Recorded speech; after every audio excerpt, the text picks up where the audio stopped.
Banawadi Palace. Ito ang palasyo kung saan nakatira si Princess Banawadi Lasmi. Pinaslang siya ng kanyang hardinero. 50 taon na ang nakalilipas.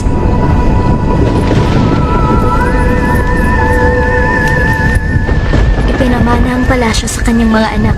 At sa huli, naipagbili. Marami na ang naging nagmay-ari ng nasabing palasyo hanggang sa naging Saint Maria Convent kung saan magsisimula ang ating kwento.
Ka sa kasisigaw.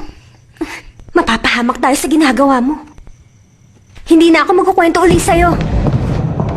Naku, si Sister Audrey. Bilisan natin. Sino ang sumigaw? Tiangfa? Ang bago po nating student, si Moon. Mademoiselle, adhit-hit. May nais ka bang sabihin? Hindi po akong sumigaw. Anong hindi? Narinig ka naming lahat. Na ikaw ang sumigaw, hindi ba? Hindi po ako ang sumigaw. Hindi po ako ang sumigaw.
Bakit ikaw ang nagmamap ng floor?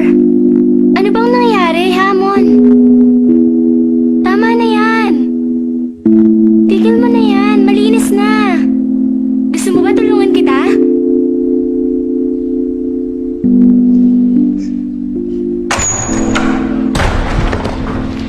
Pumasok ka na. Hindi pa rin siya magaling? May meningitis pa rin? Araw-araw, nagdarasal ako para sa himala.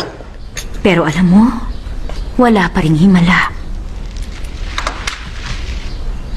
Dapat mong unawain, hindi ako magiging mahigpit sa mga walang kwentang bagay kung hindi ka iniwan sa akin ng auntie mo nung siya ay nagkasakit.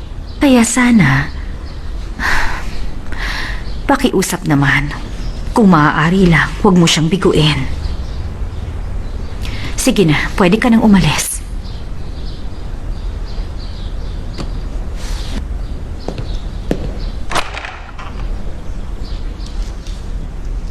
Hindi po ako yun.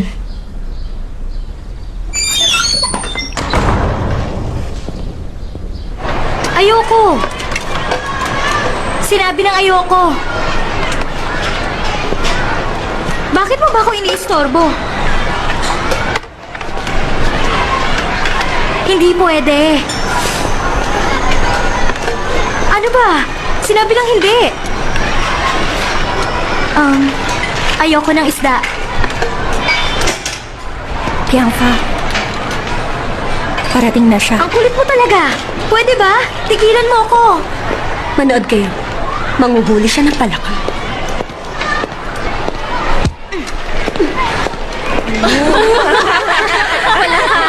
Malaking green frog.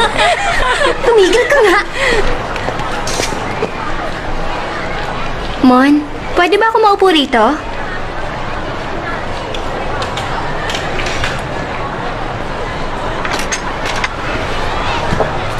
Ew! Anong kinakain mo? Yak! Mashed potato? Ew! Yak! Mashed potato rin ako. Sayang. Noong bata pa ako, yan lagi ang pinapakain sa akin ng mama ko. Sa palagay ko nga, mas maraming mashed potato kaysa sa utak ang laman ng ulo ko. Akala naman niya maganda siya. Iba-iba naman lalaki ang kasama. Ang balita ko nga, sabi ng dati niyang classmate, talagang playgirl siya kahit noon pa. Super rich ang daddy niya, kaya napaka-spoiled niya kung sino-sino boys sa mga kasama sa pagplay. Nakarating na ako sa Disneyland. Ikaw, nakarating ka na ba? Nakarating na rin ako sa Hollywood. Kaya pala wala siyang friends. Sa abnormal siya kumakapit. Yung old guy na may white hair? Ano nga bang pangalan niya? Yung sa Harry Potter? Ah, Gandalf! Oo, Gandalf! Gandalf nga pangalan niya! Gandalf ka yan! Lord of the Rings yun! Mon, masarap ba ang pagkain? Para kang gutom na biing? Tumigil ka! Huwag mo akong pakialaman! Huwag kang makialam!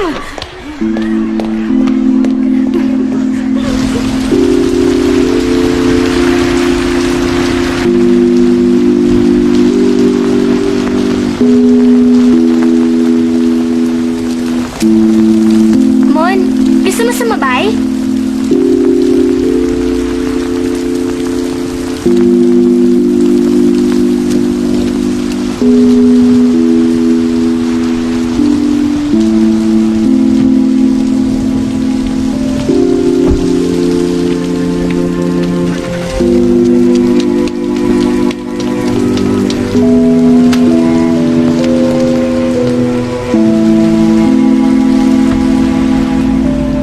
Ang pangalan ko, Aditi.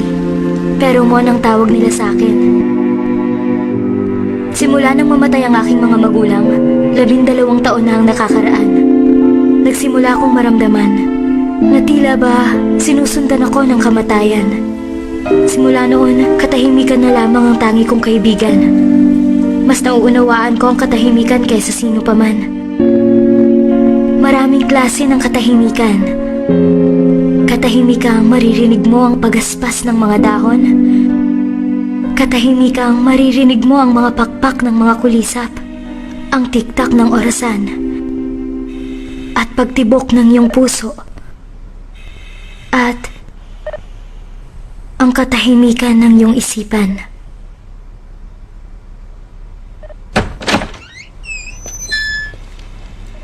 Hi, Mon!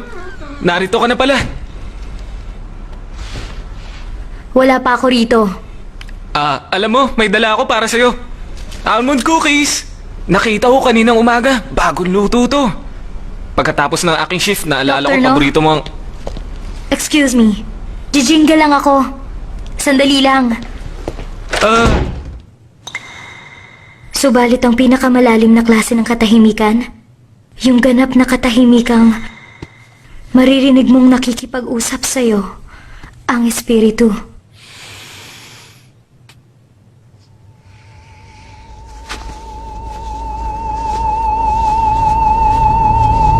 Narito ka ba? Sinusundan mo pa rin ako?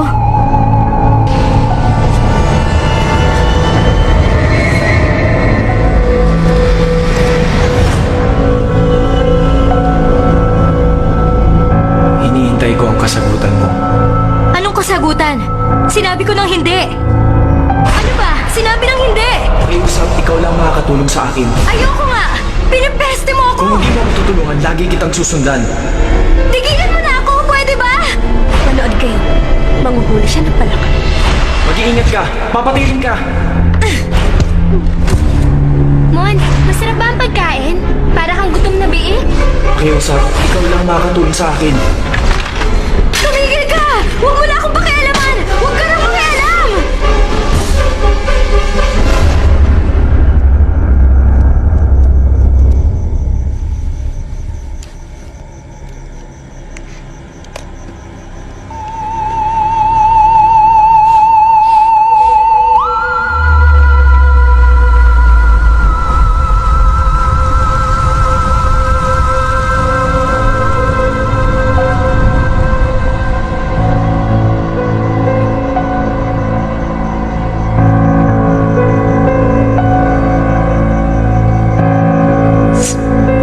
Sino ka? Paano ka napunta rito? Dati akong estudyante rito, matagal ng panahon. Imposible. Convent school ito. 30 years ago, dati itong business college for boys. Ah, ganun ba? Teka, anong pangalan mo? Ang mabuti pa, tawagin mo na lang akong senior. Senior? Okay. Ano bang kailangan mo?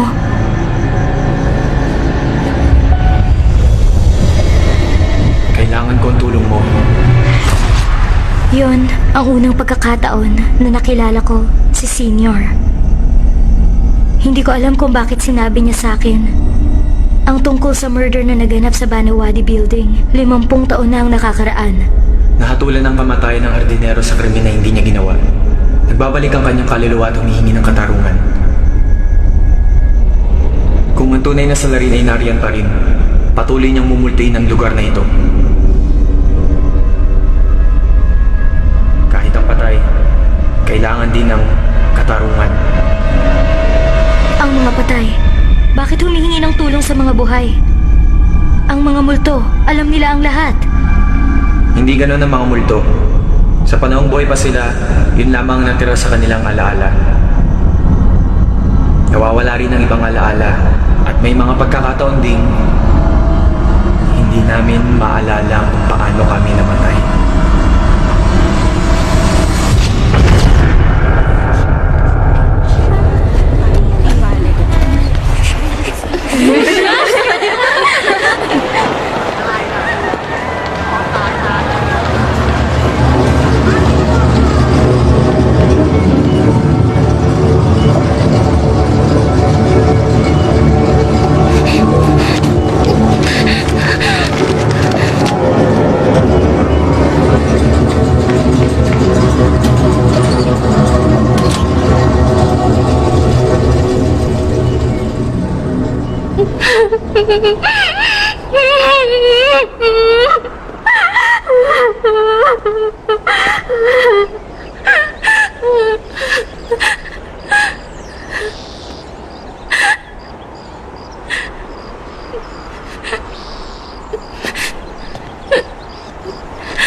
Hayaan mo na lang ako, Mon.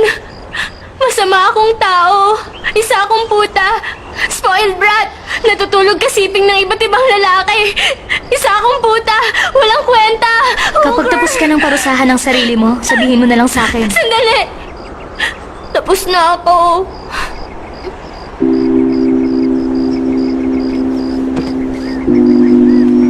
Oh, sinasauli ka na. Sa'yo na lang yan. Hindi ko na kailangan.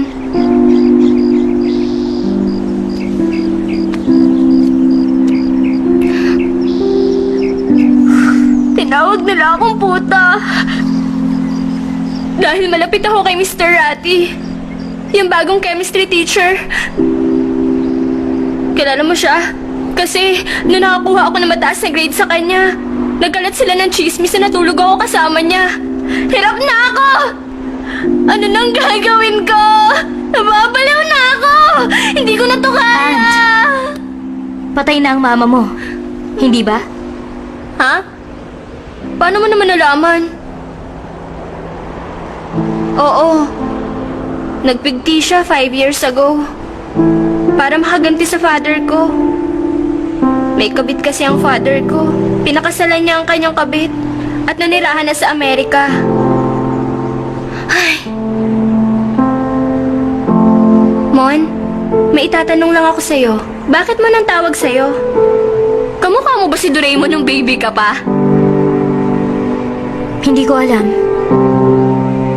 Pero sa palagay ko, ang Mon ay nagmula sa salmon. Ibig sabihin, mahilig ka sa salmon. Hindi. Ayoko ng isda. Oh? Ikaw, bakit ant? Ant, short for giant? Oo. Nung bata pa ako, malaki raw ako. Kaya giant ang tawag ng mami ko. Nahihiya nga ako. Kaya pinaikli ko na lang kaya naging ant. Cute naman ang ant, di ba? Ako lang ang may ganyang pangalan. Unique nga. Oo nga.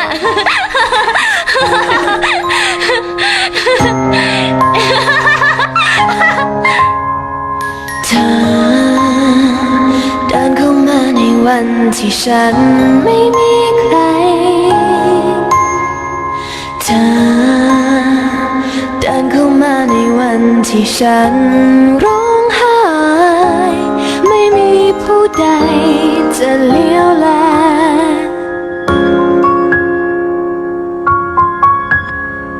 เธอเดินเข้ามาในวันที่ฉันสิ้นเรี่ยวแรงเดินเข้ามาในวันที่ฉันต้องการใครสักคนช่วยปลอบใจ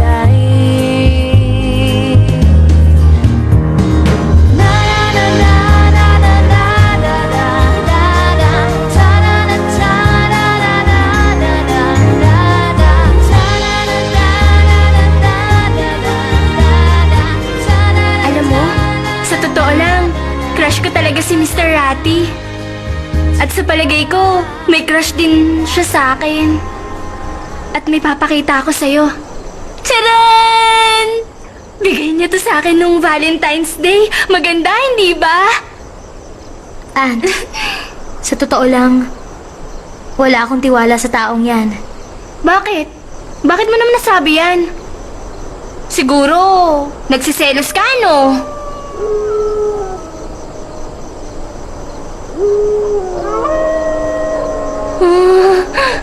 Bakit sila umaalulong ng ganon? Naku, Mon, sabi ng matatanda, pag ganyan may multo raw. Ant, alam mo ba? Ang mga aso, mahina ang mga mata nila. Matalas ang kanilang pangamoy. Kaya ang mga aso, hindi nila makikita ang mga multo. Pero naaamoy nila. Ang dami mong alam sa aso. Aso ka ba sa past life mo, ha? Hindi. Pero naaamoy ko rin ang multo. Ano? Nagbibiro ka ba? Takot ako. Ako hindi. Yan ang sikretong hindi ko pa nasasabi kahit kanina. 4 years old ako noon. Nakaligtas ako sa car accident. Yun ang dahilan kung bakit namatay ang parents ko. Simula noon, nakakaamoy na ako ng multo. Aamuyin ko lang ang mga bagay na nahawakan nila. Sa ngayon, naaamoy ko ang mami mo. Talaga? Niloloko mo naman ako. Lavender. Cool. Pero malungkot. Teka, yan ang favorite perfume ng mami ko. Paano mo nalaman? Tigilan mo ang pakikitungo sa lalaking yun. Yan ang sabi sa akin ng mami mo. Dans ancien de sang de Paris qui a été converti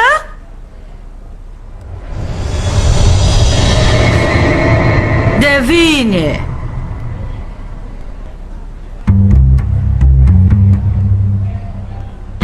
Sa wakas, tutulungan mo na rin ako.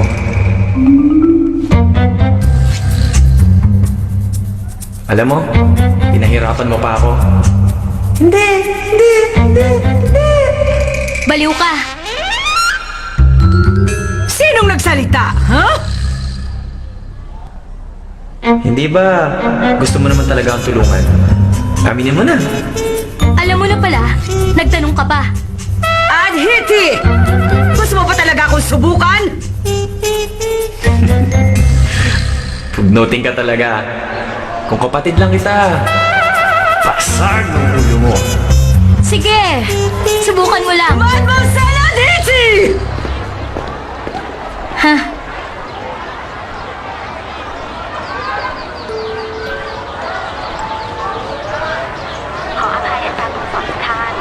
O ngayon, partner na tayo, di ba?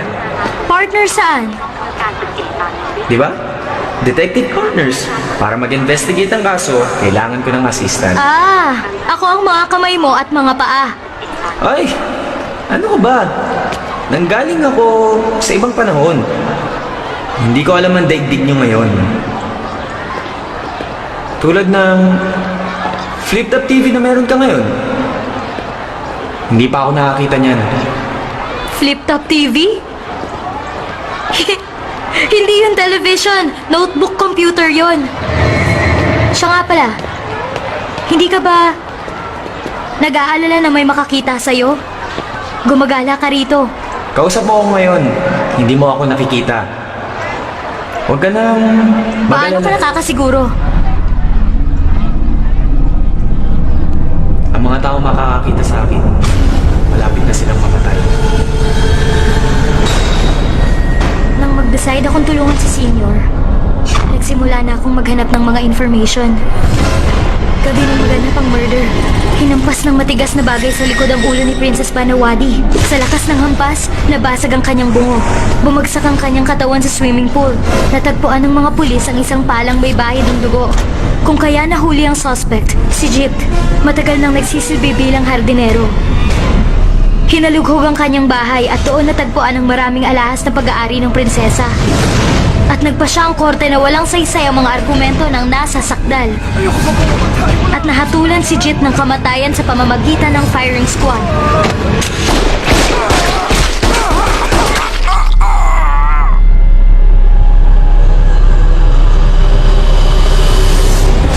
Natuklasan ko, 3 tao pa ang sangkot sa kaso. Una, ang doktor ng prinsesa. Si Dr. Saner. Siya ang nakakita sa katawan ng prinsesa sa swimming pool. Buhay pa siya. Pangalawa, si Attorney Prafan. Ang lawyer na namamahala ng kanyang mga testamento. 5 taon na siyang patay. Pangatlo, si Miss Warren Hart. Ang dating sekretary ng prinsesa. Natanggal siya dahil sa pagnanakaw at biglang nawala pagkatapos ng murder.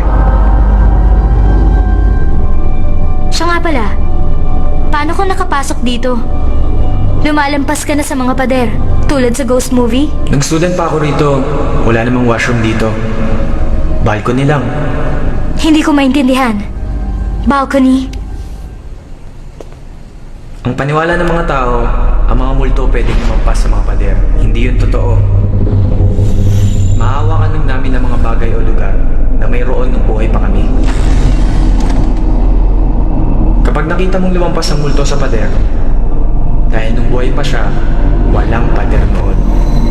Kaya nakakalagpas ang multo sa lugar na yon. Subalit kung may pader noon, at ngayon naging pintuan na, hindi makakalampas ang multo. Kaya kailangan ko ang tulong mo. Naiintindihan mo ba? Maliwanag ba? Sa ngayon, naririto ka, di ba? Naamoy mo ba ako? Mon, gusto mo bang makita ang itsura ko? Kung pwede, may picture ka sa aking isipan. Anong itsura? Ikaw, gwapo ka, matangkad, at mapagkunwari. Sa amoy lang? Nakikita mo na ako? Senior, sa palagay mo, mahahawakan ba kita?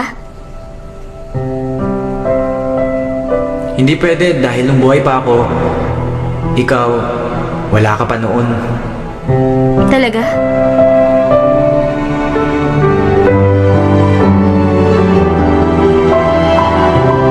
Sumunod ka sa akin. Saan tayo pupunta? Kung saan naganap ang krimen. 30 years ago, estudyante pa ako. Narito ang swimming pool. Pero bawal pumasok ang sinuman. Nang maging convent school ito, tinabunan ang swimming pool at ginawang sementeryo.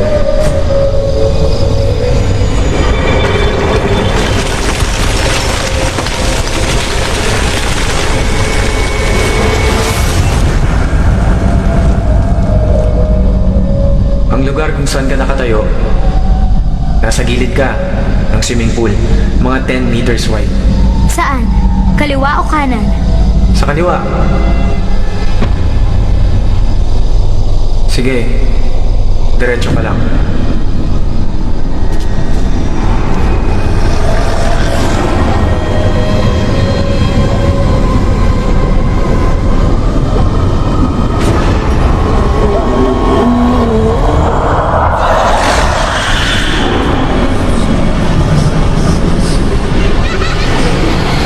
Hanggang dyan lang. Diyan natagpuan ng bangkay. May naamoy ka ba? Sige, sabihin mo sa akin.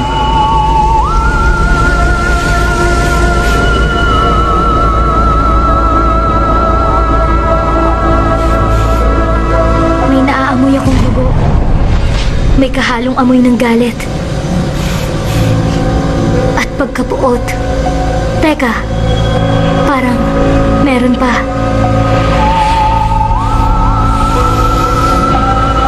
Amoy ng gunpowder. Dala ng hangin ng nakaraan. Imposible yan. Sa mga papeles, hindi nabanggit ang anumang baril. Palang murder weapon. Nakatago malapit sa swimming pool. At may bahid ng dugo ang pala. At napatunayan dugo yun ng biktima. Walang DNA test sa inyong panahon. DNA? Hi, Mon! Hi, Mon! Eto, dala ko. Ang gusto mong malaman. Alam mo, hinalukay ko ang old files ng hospital. Muntik na lumuwa ang mga mata ko. Magulo ang files. Manual filing pa kasi noon. Wala pa kasing computer noon. Thank you, Dr. No. Sa halip na thank you, pwede bang ma-invite kita for dinner? Naniniwala ka ba sa multo? Kalokohan yan. Hindi naman. Totoo ang mga multo.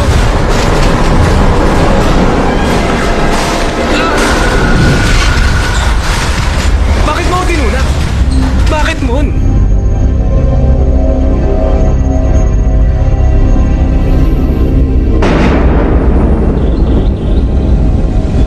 Kailangan ikaw lang ang papasok. Noong panahon ko, lago ng lugar na ito.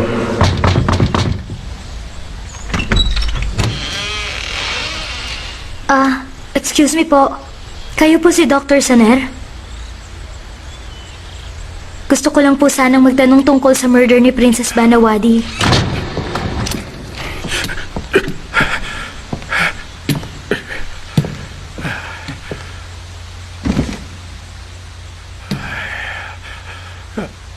Ha? Anong ginagawa mo rito? Paano ka nakapasok? Ano bang gusto mo? Ang tungkol kay Baby Dang. Ha? Huli lang ang batang si Dane. Namatay ang kanyang ina sa ospital kung saan ako nagtatrabaho. Naawa sa kanya ang prinsesa at inampun siya bilang pamangkin. Trinato siya bilang isang tunay na miyembro ng pamilya. Pero nung 12 anyos na siya, bigla tumakas siya. Nawala na lamang. Doktor, kilala niyo po si Attorney Prafan? Nako, ang walang hiyang abogadong yon. Kilala ko siya. At siyempre, hindi ko siya makakalimutan. Namatay ang Lasengo dahil sa sakit sa atay. Buti nga sa kanya. Inabot din siya ng karma. Mabuti nga sa kanya. Lasengo siya. hindi siya makakaligtas sa karma.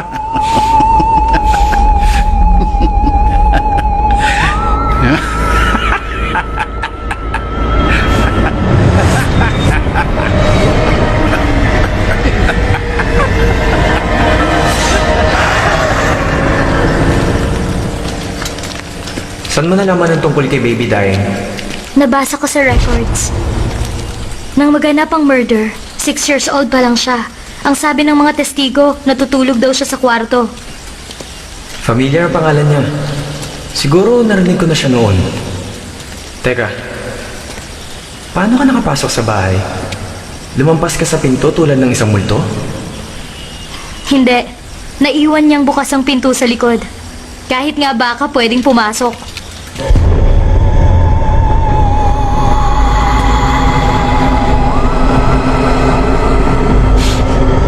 Hinahalikan niya ang wall? Nasisiraan na talaga. Teka. Baliw! Talagang prostitute ang mama mo!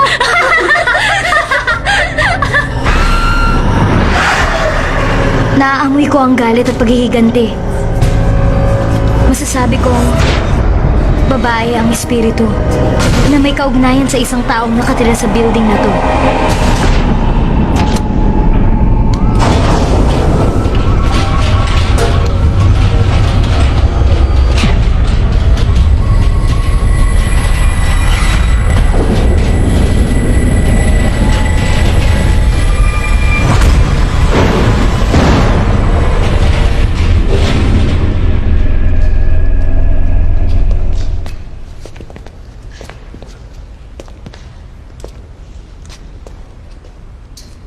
Marami na nagbago rito. Wala na ako matandaan. Nakikita mo ba yung room na yon? Yun ang dating delivery room.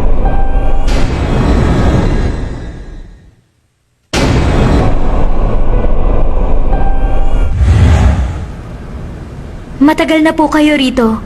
May napapansin po ba kayong kakaiba? Ako! Nakasanayan ko na ang lugar. Nakikita mo ba ang kwartong yon? Madalas kong makita ang multo ng nurse na buntis. Pumapasok doon gabi-gabi na walang tigil yun.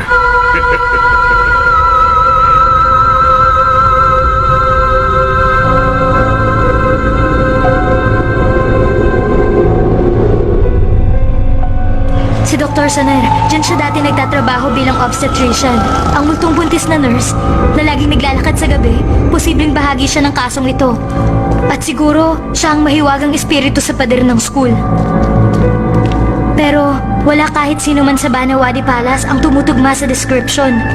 Si Miss Warren Art na lang ang pag-asa. Baka may nalalaman siya.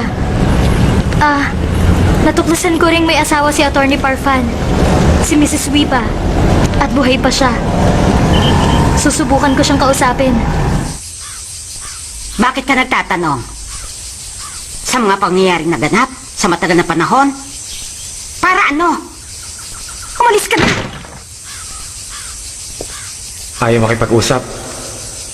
Alam kong may alam siya.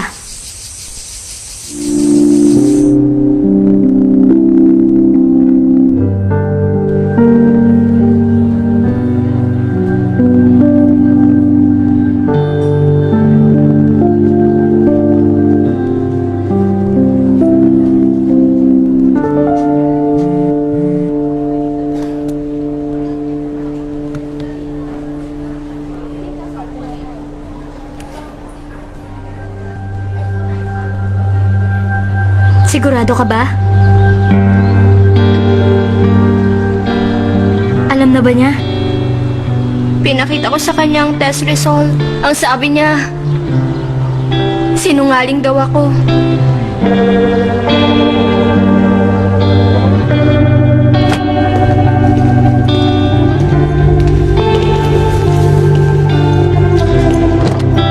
Sir, pwede po tayong mag-usap? Ang HCG ay isang hormone na makikita sa ilang uri ng drugs. Mix it with urine, ipatak mo sa pregnancy test, makakakuha ka ng positive result. Chemistry teacher ako. Hindi niya ako pwedeng lokohin. Pwede mo ba siyang samahan sa ospital? Bakit ko naman yun gagawin? Wala akong kinalaman sa kanya. Public knowledge naman.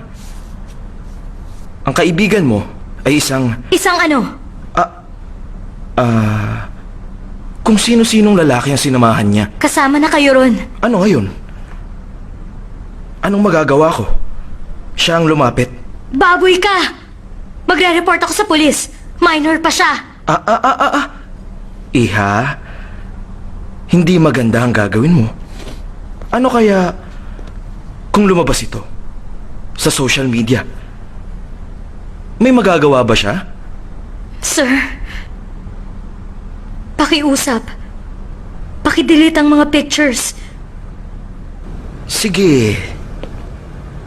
Pero ano naman ang makukuha ko bilang kapalit?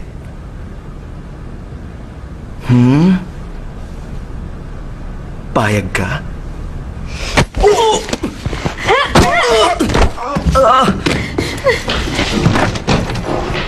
Sandali, Mon! Saan mo ba ako dadalhin, ha? Teka lang! Saan mo ba ako dadalhin? Sa hospital, para magpa-check up. Ayoko! Takot ako sa doktor! Aunt, nagsinungaling ka ba sa akin? Hindi. Bakit ko naman gagawin yun? Sige. Huwag mo na akong kakausapin pa. Hindi na kita kaibigan! Sandali, Mon! Bumalik ka! Huwag mo akong iwan! Mon!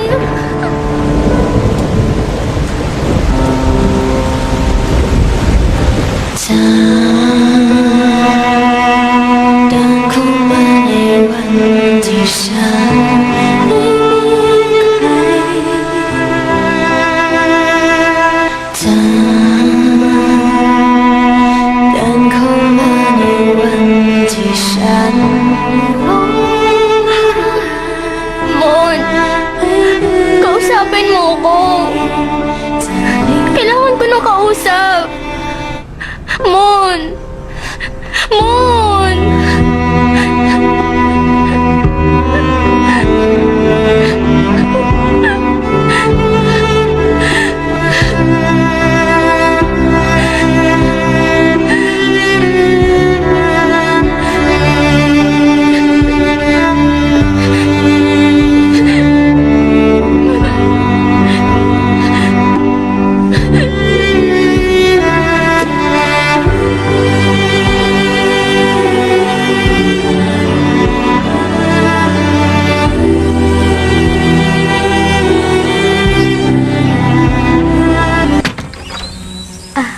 Ako po ulit.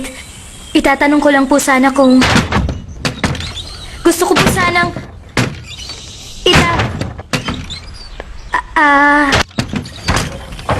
Si Dr. Saner, nasabi niya na ang lahat sa akin. At sinabi niyang ibubunyag niya ang ginawa niyo. At buhay pa palang walang hiyang matandang yon? Anong sinabi niya sa'yo? Gusto niyong sabihin ko rito? Pasok ka. Ang asawa ko, wala siyang kinalaman sa pagkamatay ng prinsesa. Inosente siya. Kahit siya ang ginagawang executor ng testamento ng prinsesa, namatay ang aking asawa na mahirap pa sa daga. Wala siyang iniwan sa akin na kahit isang baryan duling. Alam mo ba, ako pa ngayon ang nagbabayad sa bahay na ito. Hindi sana kami naghihirap kung nakinabang kami. Pupunta ako sa taas. Matagal Kausapin mo lang siya. na mangyari yun. Ayoko nang bulat-latin pa. Ayoko naman pag-usapan ng tungkol doon. Kaya tigilan mo na ako. Sabihin mo nga. Ano ba ang sinabi sa'yo ng albularyong yun? Sinabi pong lahat sa akin ni Mrs. Wipa. Huwag kang maniwala sa lasenggang yun. Wala siyang pinagkaiba sa hudas niyang asawa. Dahil lasengga na nga siya, wala siyang alam na niloloko siya na kanya asawa. Niloloko? Kabit ng kanyang sekretarya. Pareho nilang niloko ang babaeng lasengga. Hindi lang yun. Isang bagay ang nakapagtataka. Aba, ang suspecha ko nga, siya ang pumatay sa kanyang kabit. Kay Warrenard. Noong araw na nawala si Warrenard, nakita ko sa sahig ang kanyang bracelet doon sa library. Mukhang takot na takot si Prafan noong araw na yun. Napansin ko, may simento sa kanyang siko at sa manggas ng kanyang damit. Noon pa man, alam na ng lahat na sadyang malaki ang pagkagusto ng prinsesa sa kanyang doktor. Kaya lang, may problema sa edad at estado. Malaki ang kanilang agwat, kaya hindi sila makapagpakasal. Siyempre, isa siyang prinsesa. At pangkaraniwan lamang ang albularyong yon. Hindi papayag ang mga maharlika. Kung kaya nagkaroon sila ng lihim na ugnayan. Kung ganon, lovers po sila? Ano man ang tawag mo, pero pakikiapid yun. Nung panahon ko.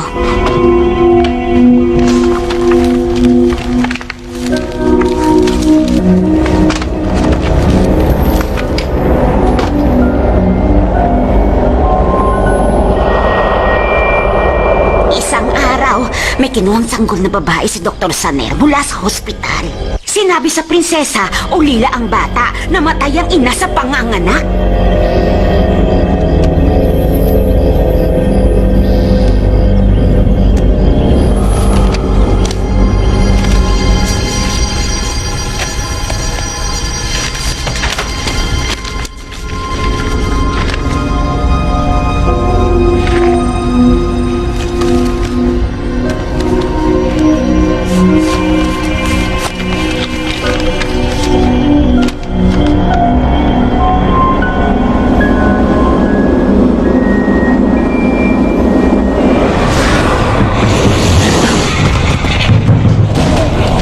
Sinasabi ko na nga ba?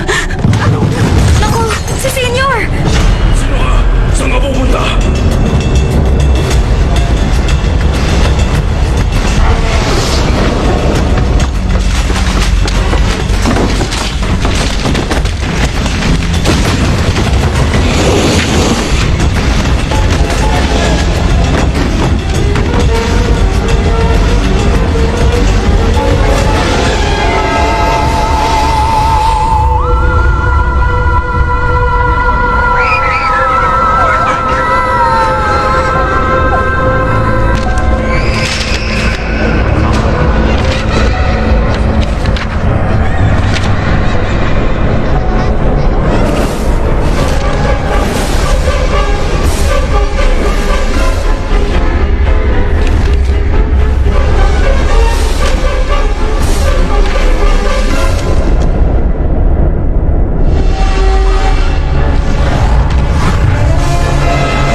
May nakita kong bagong testamento. Si Dr. Saner, ang executor ng estate, pero walang pirma ang prinsesa.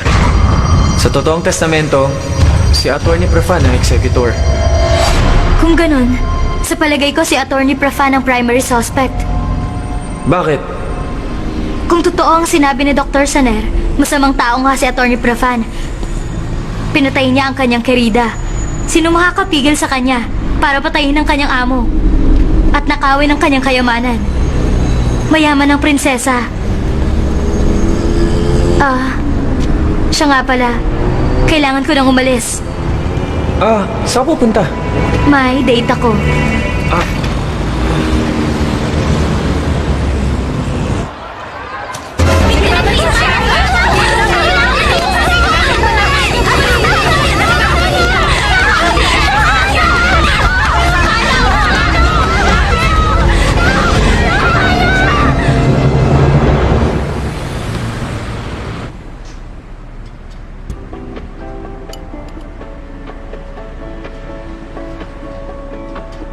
O ano, tititigan mo na lang ba ako, Doktor, no?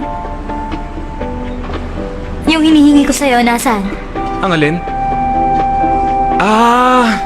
Nagawa ko naman. Ginawa ko ang research. Dala ko ang mga datos.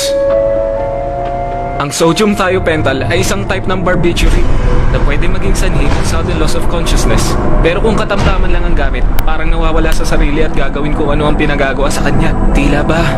Parang nai-hypnotize. Siya nga pala, Mon. Salamat. Dumating ka sa dinner na to. Isipin mo nga, we have a lot in common. Ikaw, si Mon. Siguro galing yan sa Doraemon. Ako naman, si No. Nagsusuot ako ng thick eyeglasses. Tawag sa akin Nobita. Doraemon?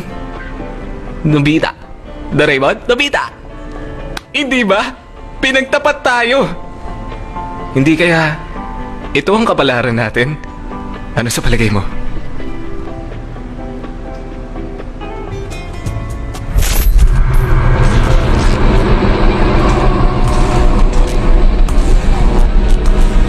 Maraming salamat, Doktor. Kailangan ko nang umalis. Mon. Ang nickname ko, short for Demon. Ibig sabihin, Devil.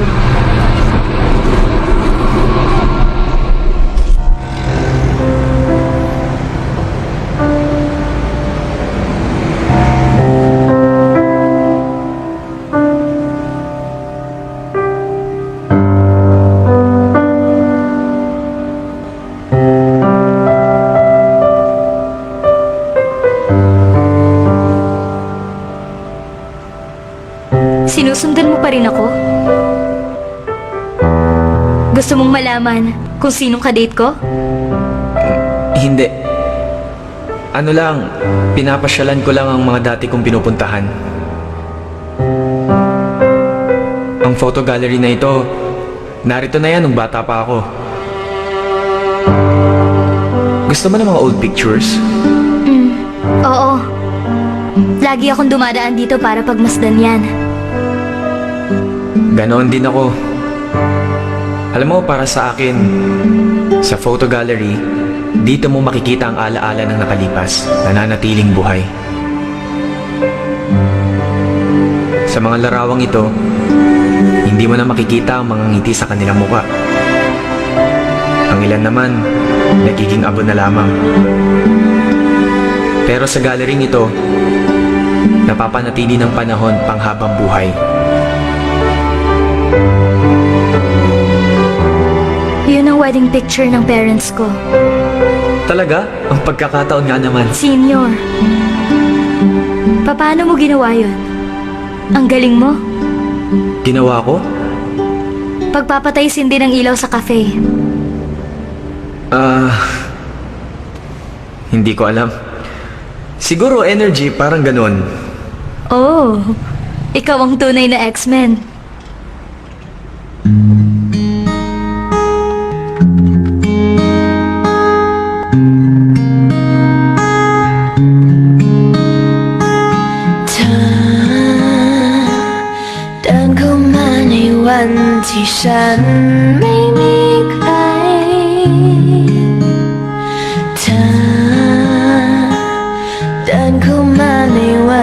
Hãy subscribe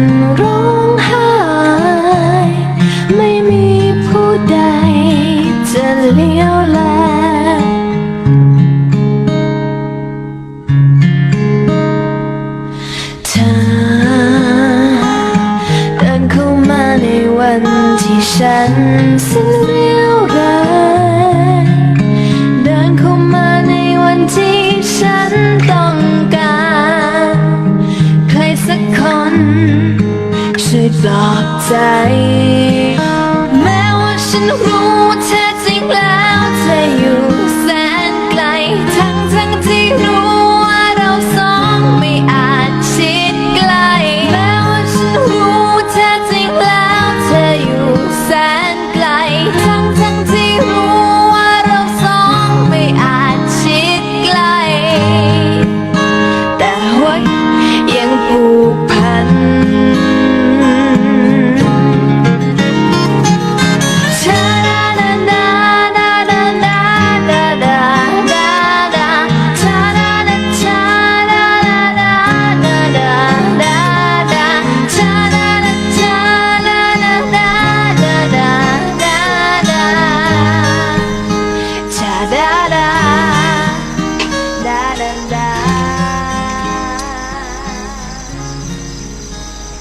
Salamat, hinatid mo ako. Ang totoo, mag-isa ka lang naman. Sinundan lang kita.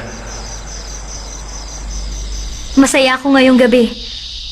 Mas mabuti sana kung makikita kita.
Mon, mag-selfie tayo?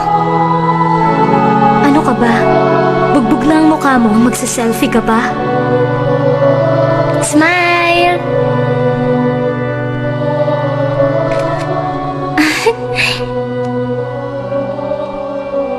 Ano ba yan? Bakit iisa lang ang facial expression mo? Galit ka ba? Mabuti pang mamatay kaysa magkunwari.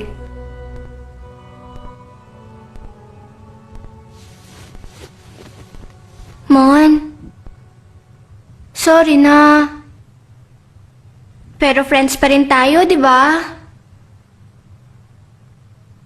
Talagang matigas ang ulo mo. Anong magagawa ko? Mahal ko siya. Talagang true love siguro. Huwag ka na magalit. Pangarap kong siyang lalaking makasama ko bilang asawa. Sinasabi ko sa'yo, iwasan mo na siya. Niloloko ka niya. Kawawa ka lang. Paano mo naman nalaman?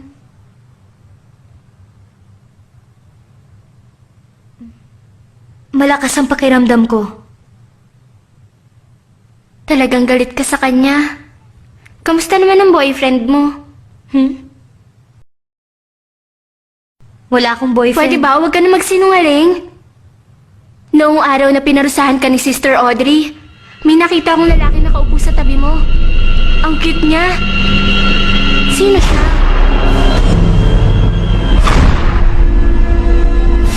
Aunt, ulitin mo nga ang sinabi mo. Nakita mo siya? Ang boyfriend mo na di mo sinasabi sa akin.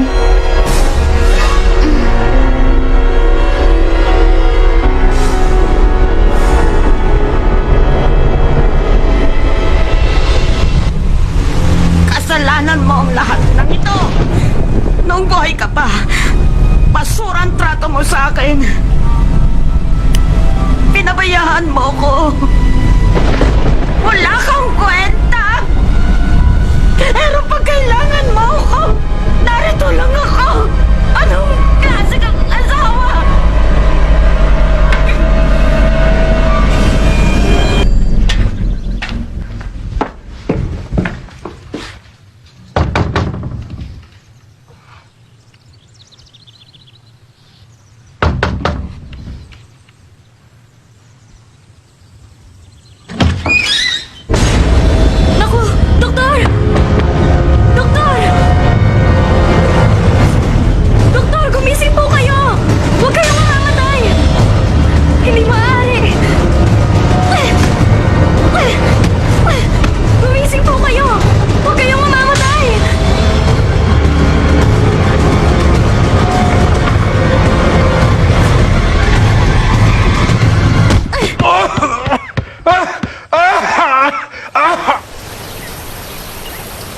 matanda na. Mahina na ang puso ko. Salamat. At napadalaw ka. Ang totoo po, may itatanong lang ako. Pero, saka na lang po, pag magaling na kayo. Magtanong ka lang. Sasabihin ko ang gusto mong malaman. Kayo ang ginawang executor ng princess para sa kanyang testamento. Subalit nang siya'y mamatay, pangalan ni Prafan ang nakasulat sa mga papeles. Si Farpan, pinalitan niya ang nakasulat sa testamento para maangkin ang lahat ng kayamanan.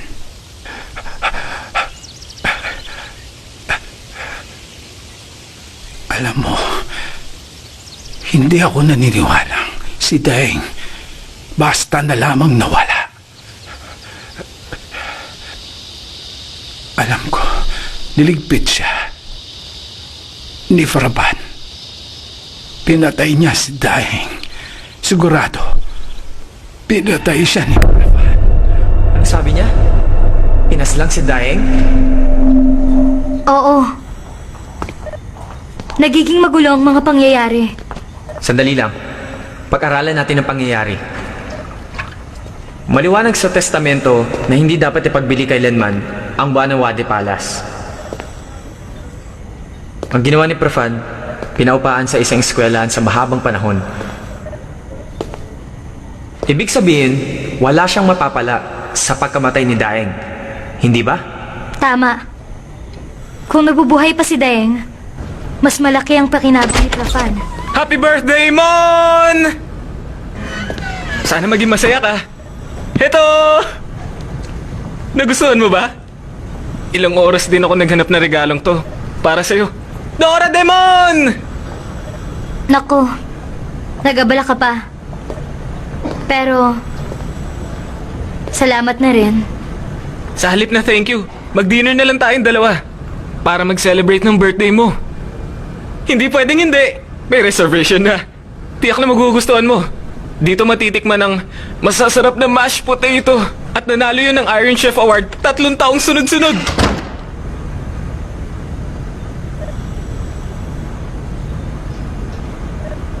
Baka naman, sa hangin lang.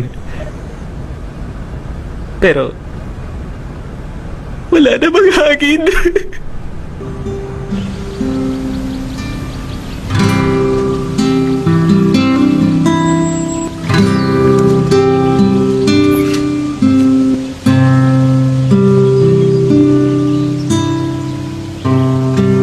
Paano mo nalamang narito ako? Sa amoy mo.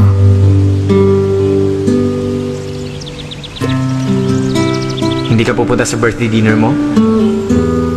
Paano ako pupunta ron kung narito ako? Hindi ba? Ikaw ang nasusunod.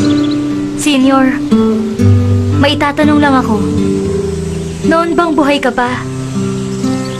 May girlfriend ka ba? Hindi ko matandaan.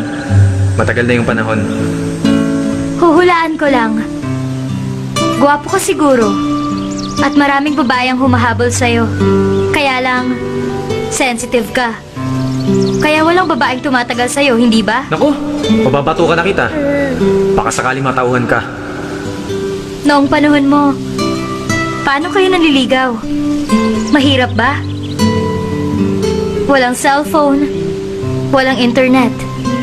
Ano? Tatawagan mo sa telepono? O kaya susulatan mo? Madalas, aabutin ng 1 buwan bago ka masagot. Baka magpakasal na yun sa iba. Aba, nakakasabik naman. Susulat ka at maghihintay ka kung susulat siya o hindi. Yung ibang babae, ang sulat nila, bubuhusan nila ng pulbos o pabango. Ganon ang sulat nila. Pag binuksan ng lalaki ang sulat, maamoy niya ang babaeng sumulat sa kanya. Romantic, di ba? Senior, nagawa mo ba? Ang alin? Ang sumulat sa iyong girlfriend. Di ba? Sinabi ko nang di ko matandaan. Matagal na yun.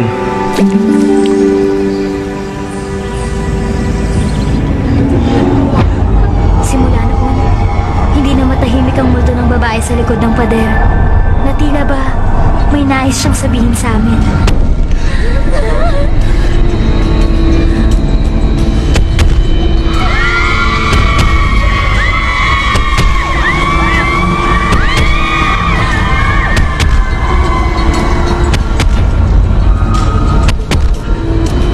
Narito kami para malaman namin kung sino ang tunay na kriminal.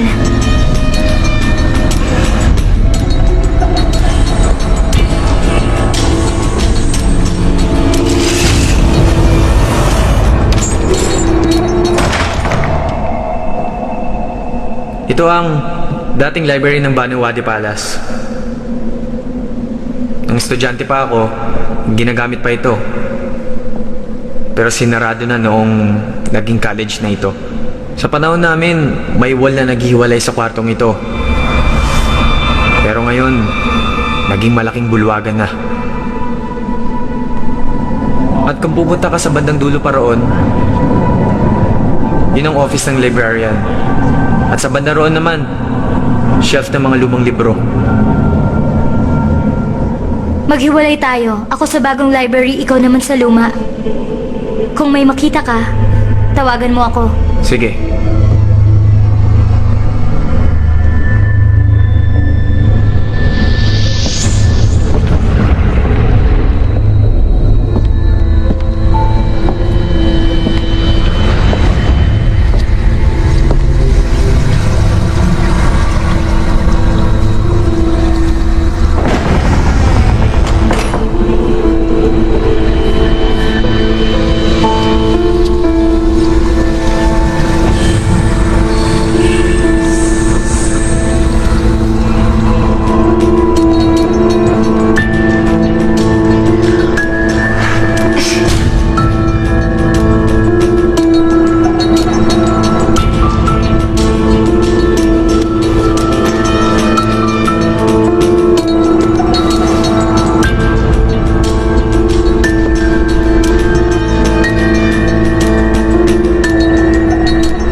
Mon! May nakita na ako rito! Ano yon?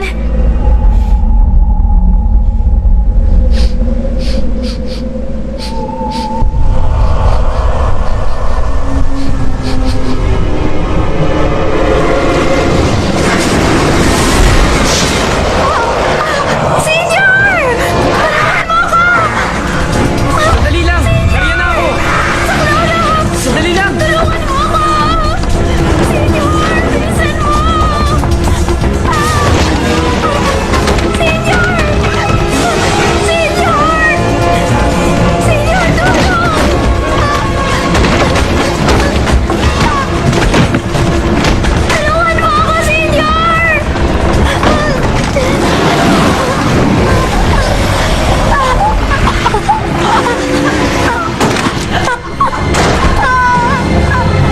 Mademoiselle Adhidri?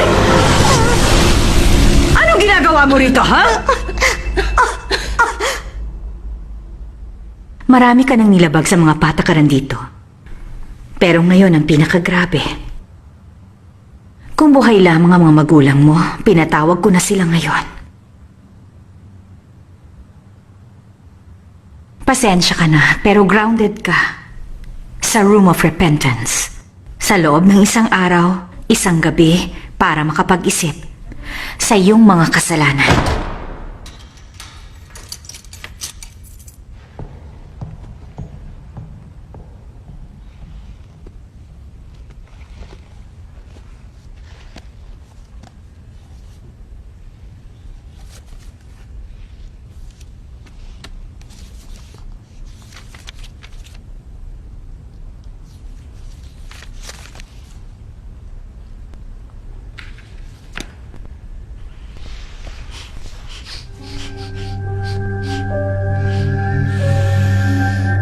Mon, nariyan ka ba? Umakyat ka! Gusto kitang makausap. Hindi ako pwede. Dati kasi may nakatayong pader dito. May nakita akong libro sa lumang library. Kailangan mo itong makita. Saluhin mo, ihagis ko.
Ako, si Warren Hart Petay.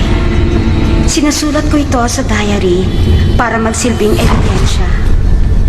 Nakasulat sa diary ang relasyon nila Miss Warrenart at Attorney Prafan.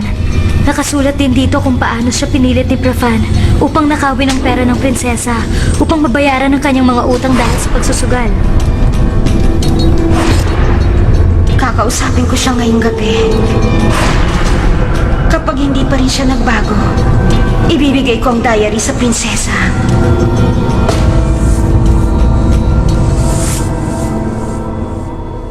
Alam ko na. Sister! Buksan niyo po ang pinto! Palabasin niyo na po ako rito!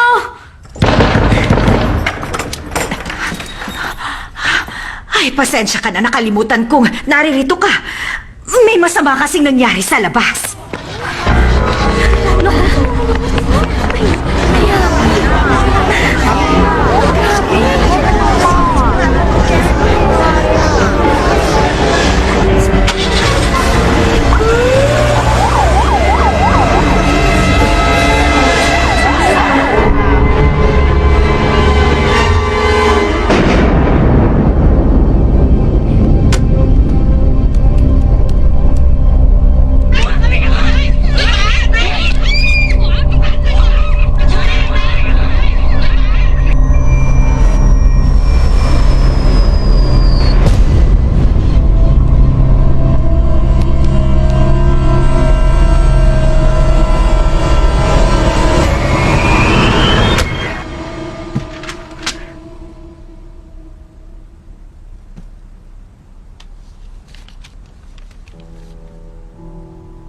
Mon, nasaan ka? Ilang beses kitang tinatawagan. Depres na depres ako. Wala nagmamahal sa akin. Gusto kitang makausap.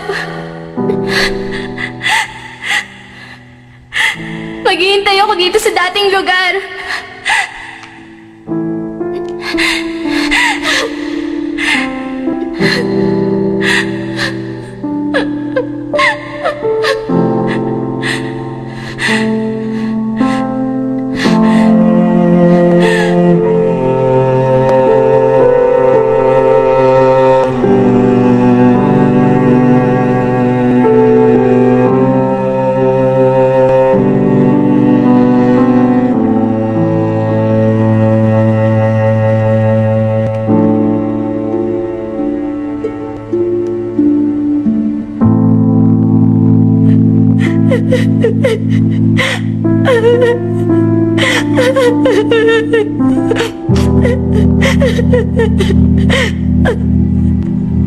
Aunt!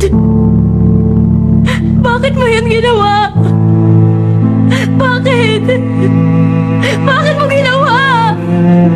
Bakit?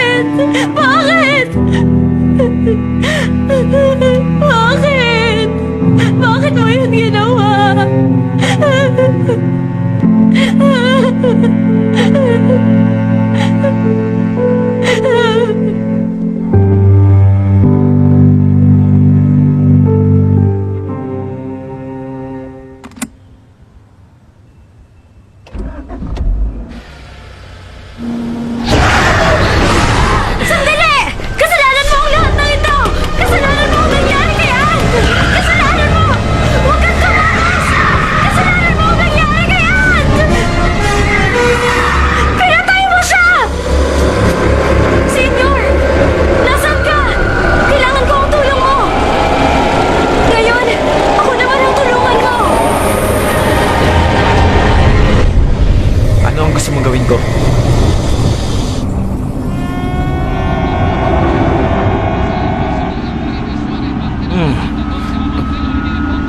Ipasa mo yung bola! Ipasa mo! Ba... Bakit kasi hindi mo agad pinasa yung bola?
Anong problema?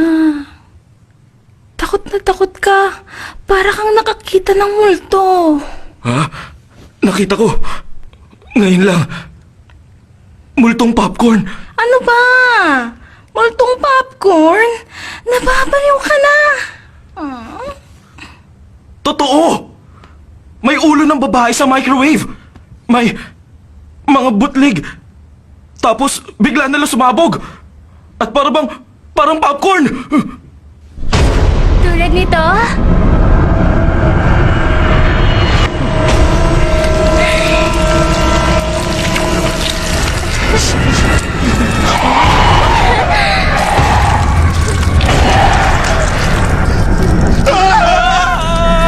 Sir! Saan kayo pupunta? Bumalik kayo rito! I love you! I love you, sir!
Kinabukasan, tila nababaliw.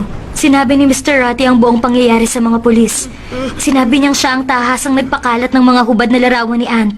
Sinabi rin niyang mas gusto pa niyang makulong kaysa makakita ng multo.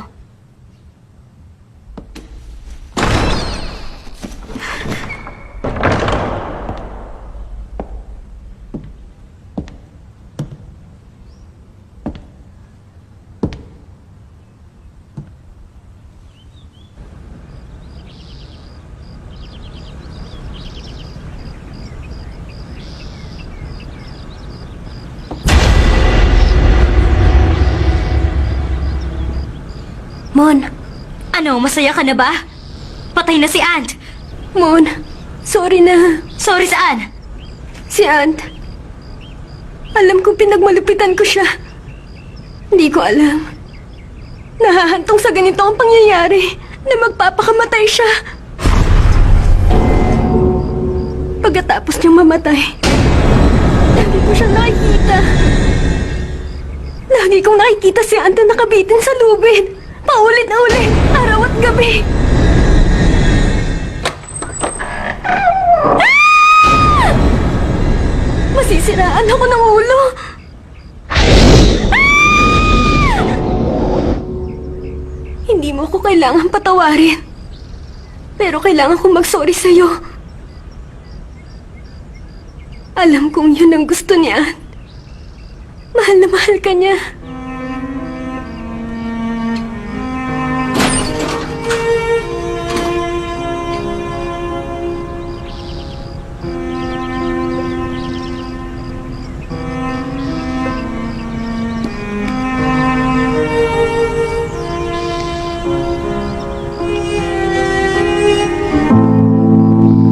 Ipinanganak si Ant nang hindi alam kung ano ang kaligayahan. Pero sa maikling panahon ng kanyang buhay, naniwala siya na natagpuan niya na ang tunay na pagmamahal bago naging bangungot ang lahat. At sa mga panahong yon, natagpuan ni Ant ang kaligayahan sa sarili niyang munting daigdig. Daigdig na sinasabi ng lahat na isang kalokohan, kamangmangan at immoral. Subalit, wala siyang pakialam.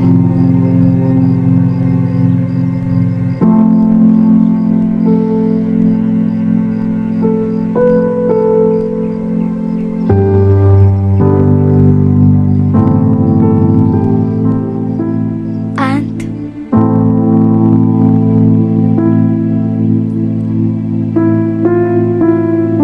Mon, maraming salamat. Ikaw lang ang tanging naging kaibigan ko sa buong buhay ko. Paalam.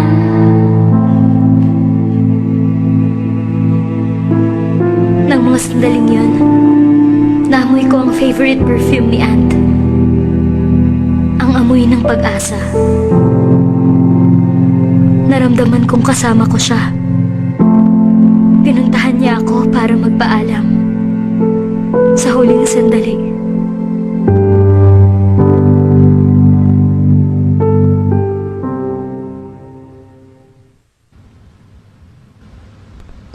Saan tayo pupunta pagkatapos mamatay? Wala lang. Nananatili ang espiritu kung saan siya madalas pumunta. Hanggang sa dumating ang takdang oras. Tulad natin? Oo. Tulad nating dalawa.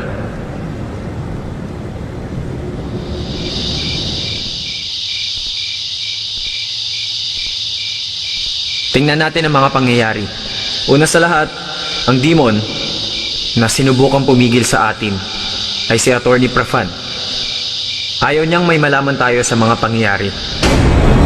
Noong gabing binalak ni Warren Earth na kausapin si Attorney Prafan sa library at nagbantang sasabihin sa prinsesa ang mga pandaraya at pagnanakaw, pinatay siya ni Prafan gamit ang lubid. Inilihim niya ang kanyang krimen. Inilibing niya ang katawan ng prinsesa sa pader at tinakpan ng mga dobe. Di ng panahon may renovation sa building kung kaya walang nakapansin.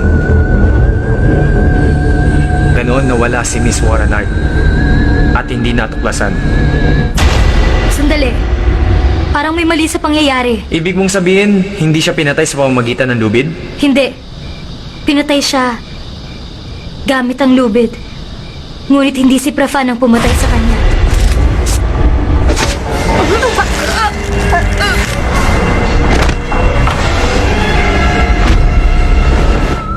Wipa! Ano tong ginawa mo? Ang Krida! Hindi dapat mabuhay!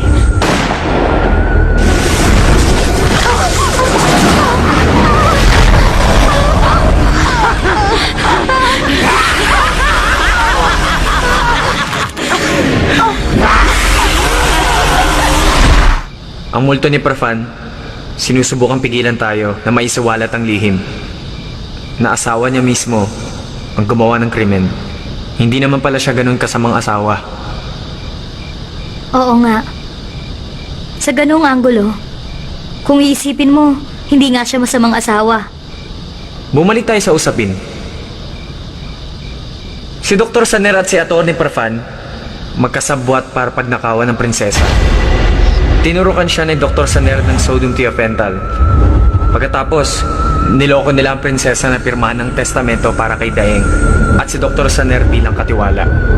Pagkatapos mamatay ng prinsesa na buksan ng testamento, nalaman ni Dr. Saner na niloko rin siya ni Prafan. Pinapirma ni Prafan ang prinsesa ng ibang testamento at siya ang naging executor ng mga ari-arian. Nagkasundo tayo! Maghahati tayo sa kayamanan! Magulang ka talaga! Dr. Saner, may ebidensya ako para masira ang pangalan mo. Kapag nakita ng mga pulis ang prescription mo, tapos ka na. Umalis ka na ngayon din at huwag ka nang babalik pa! Alis! Senior, sa palagay ko alam ko na kung sino ang pumatay. Talaga? Sino? May ilan pang mga katanungan. Natatandaan mo ba? Tinanong kita yung tungkol sa gunpowder. Sa palagay ko, may kinalaman yun sa pagkamatay ng prinsesa. Ang totoo, may isa pang krimen na naganap 20 years later. May estudyanteng pinatay. Nakita ang kanyang bangkay sa swimming pool.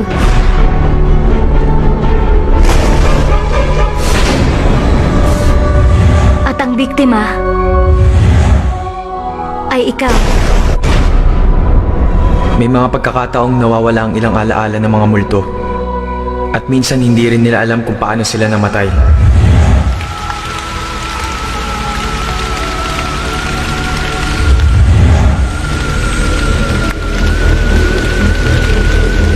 At ngayon, tatandaan ko na. Si Jit, ang hardinero na pagbintang ang pamatay. Malayo ko siyang kamag-anak. Lagi akong nababahala sa nangyari. Isang gabi, lihim akong pumunta rito para tingnan ang pinangyarihan ng krimen.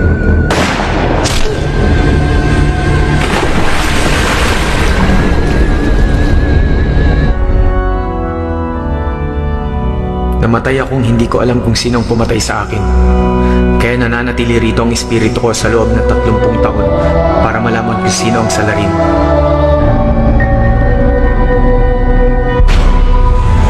Ganoon ang mangyari.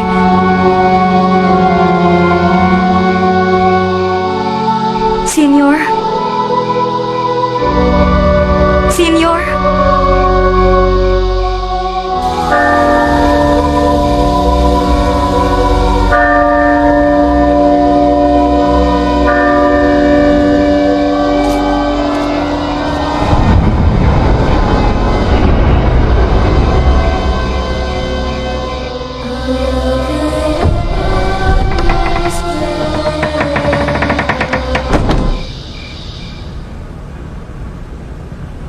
Mother Hannah?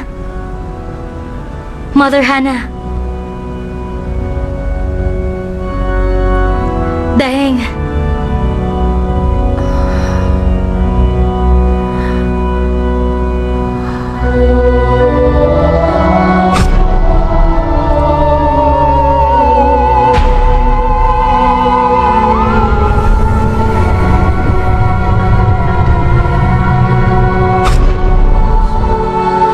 Dumating na ang oras ko.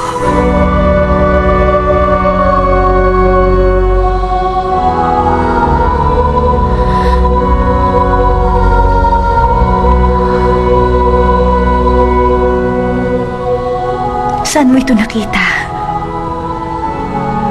Regalo ito sa akin noong birthday ko. 6 na taon ako noon.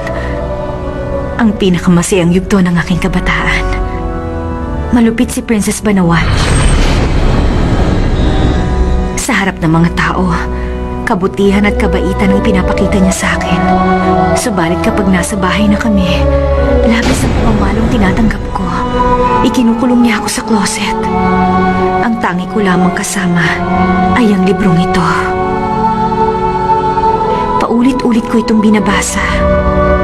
Habang binabasa kong libro, nakikita ko ang prinsesa bilang mangkukulam sa kwento.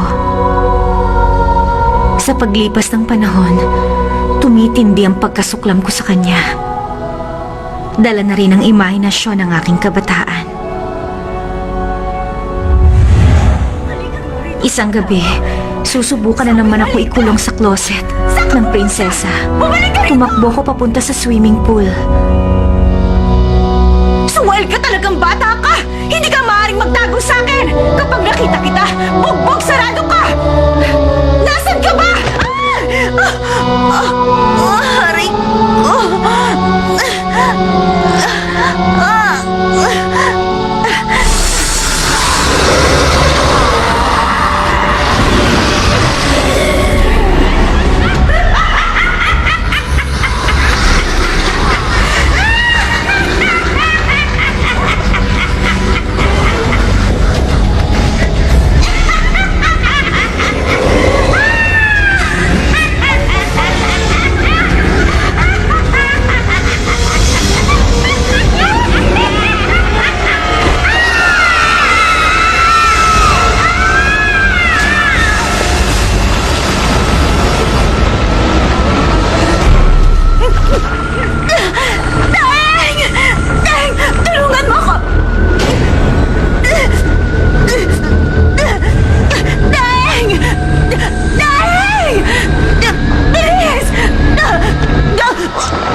Naging tulala ako sa loob ng maraming taon.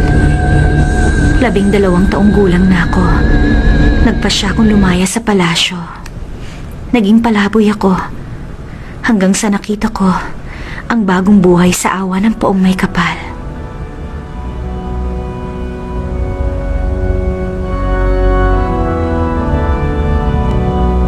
Nagmadre ako at naging si Sister Hannah. Ako ang naging may-ari ng Banawadi Palace tulad ng nasaad sa testamento. Ibinigay ko sa simbahan ng palasyo para sa aking mga kasalanan. Pagkatapos ng 20 taon, napili akong maging Mother Superior ng kumbento. Dito sa luma kong bahay. Salamat sa Panginoon. Hindi ko na kailangan pang tumakas muli.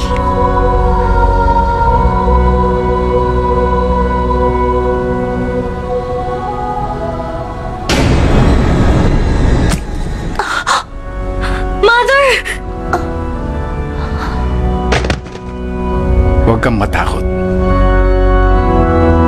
Yun ay tranquilizer lamang. Dr. Soner, Ayoko lamang marinig niya kung ano ang ating pag-uusapan. kung ganun, wala kayong sakit sa puso.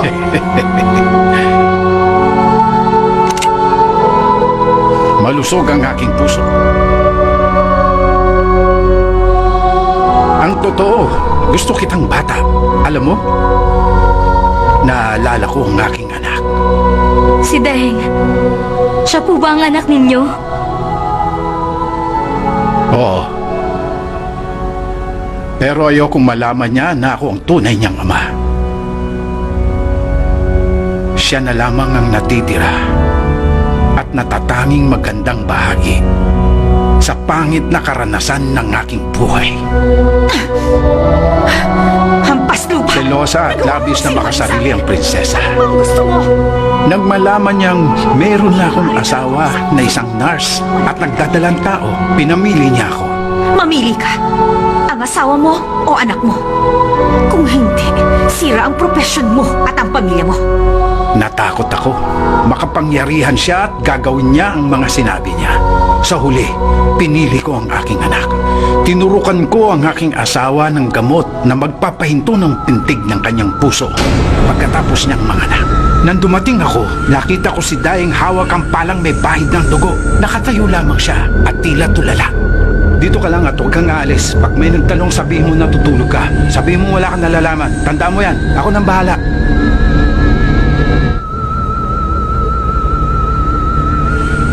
Pag-alis ko sa palasyo, sinubukan kong malaman kung ano nangyari sa aking anak na si Daing. At nang malaman ko, si Daing, pumasok pala siya sa kumbento para magmadre. Para akong nabunutan ng tinik. Ang akala ko mananatiling nakatago. Ang lihim ng krimeng naganap sa prinsesa.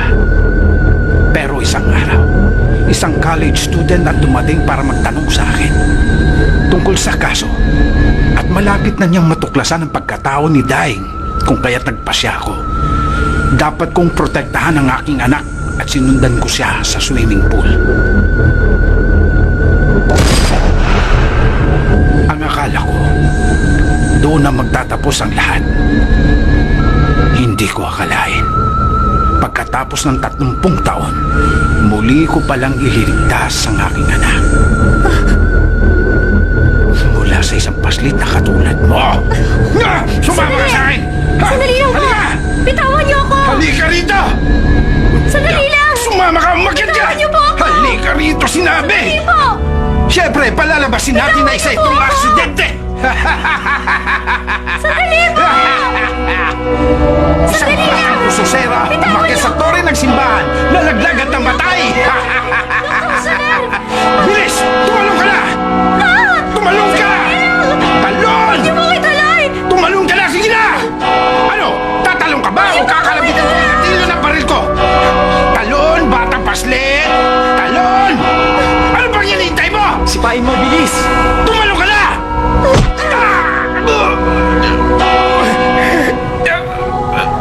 Galit ako sa taong batang paslit. Ang tawag sa akin. Maliwanag ba?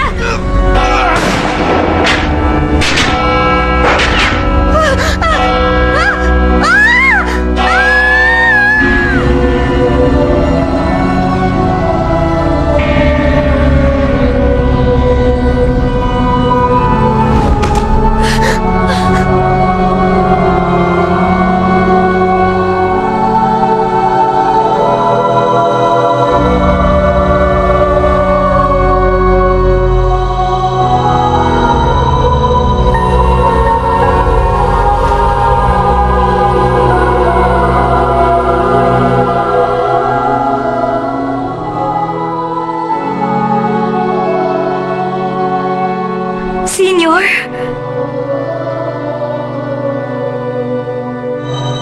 Nararamdaman na kita ngayon. Ang bawat kautusan, minsan nababali.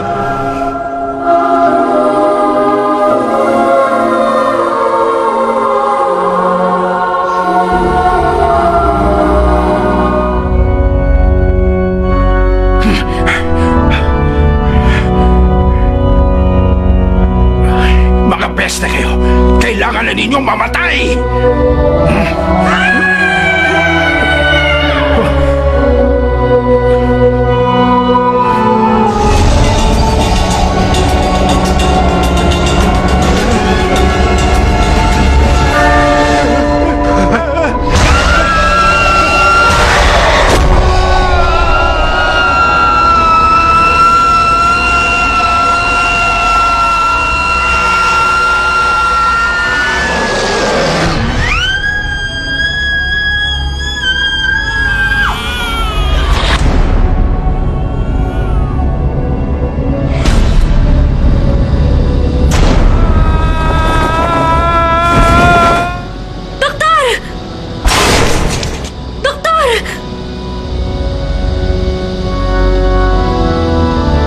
Naaamoy ko ang espiritu ng nurse, ang asawa ng doktor. Kay tagal niyang naghintay, matyaga siyang naghintay ng 50 taon. At ngayon, tapos na ang kanyang paghihintay. Senyor? Bakit ang amoy mo? Tila humihina na. Ang lahat ay may takdang oras. Kahit mga espiritu. Ngayong alam ko na ang katotohanan, ito na ang oras para magpaalam habang buhay. Senyor! Huwag kang umalis! Huwag ka munang umalis!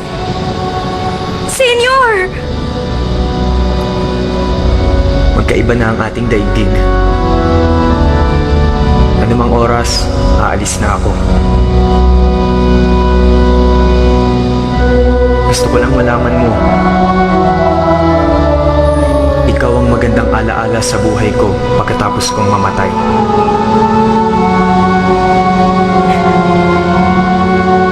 Huwag ka nang umiyak. Ingatan mo ang sarili mo. Kailangan ko nang umalis. Senyor! Huwag ka munang umalis!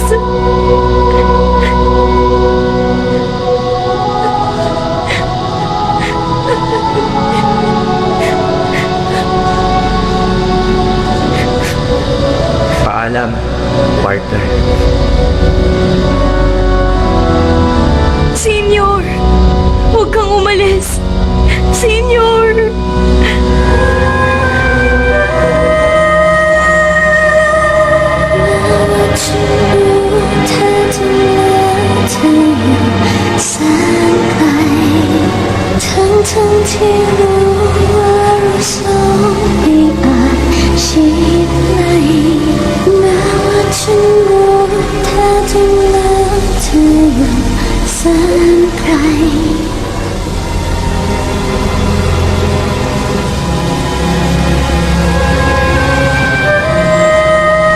Senyor! Huwag kang umalis! Senyor! Bumalik ka!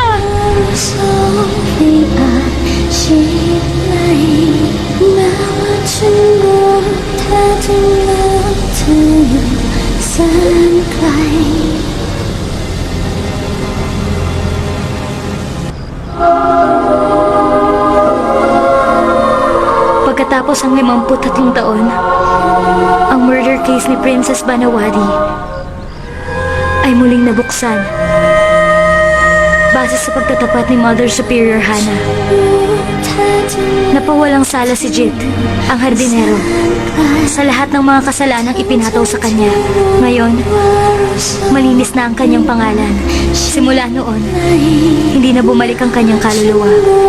Si Mother Hana naman, pinagtibay ng hukom na hindi sinasadya ang krimeng kanyang ginawa at tumampas na rin sa taning ng batas ang status ng kanyang kaso. Ganun pa man, nangako siya na ilalaan niya ang kanyang sarili sa pagsisilbi sa Panginoon sa Carmelite Convent at tatalikuran na ang magulong daigdig habang siya ay nabubuhay. Ang mga kalansay na nakuha sa pader, tumugma sa DNA ni Miss Warren Hart. At simula noon, wala na ring naririnig na tinig na nagmumula sa pader.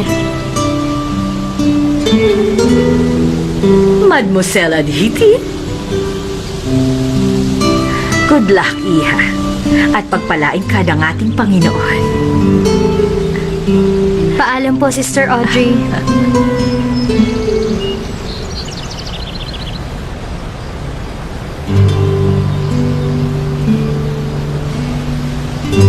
Simula noon, hindi na nagbalik si Senior. Mahiwaga ang kanyang pagkawala, tulad ng kanyang pagdating. Na tila ba, hindi siya nabuhay sa mundo.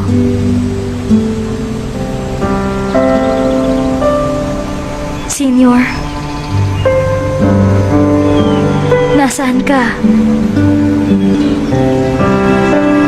Dear Senior, natatandaan ko, sinabi mo sa akin, romantic ang sumulat. Hindi pa ako sumusulat kahit kailan. Hindi ko alam kung anong isusulat ko. Ngayon, alam ko na. I miss you. Kailan ka babalik para samahan akong mamasyal? Papayag na akong pukpukin mo ang ulo ko, hindi ba? Faithfully, ang partner mo.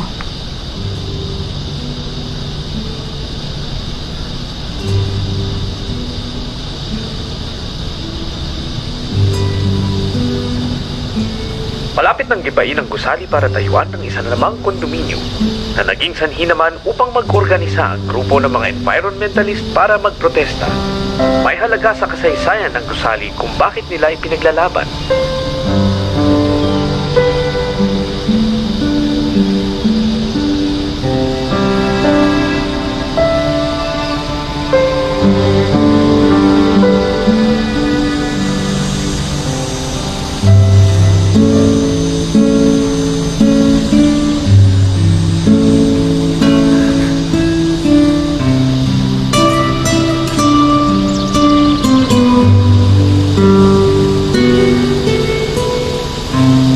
Sa panahong pinagsamahan namin, noon ko lamang unang nakita si Senior. Sa malayo, tila ba nakangiti sa akin ang kanyang larawan.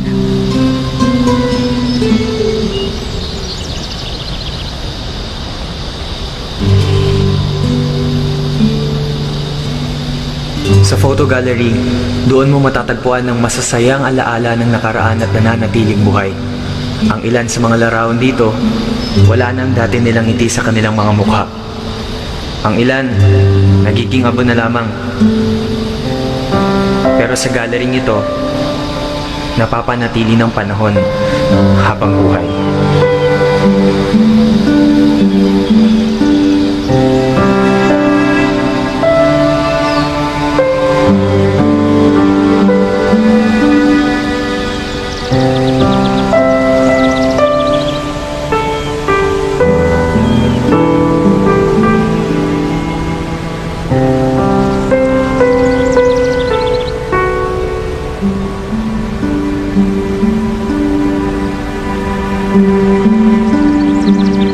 Hanggang sa muli, partner.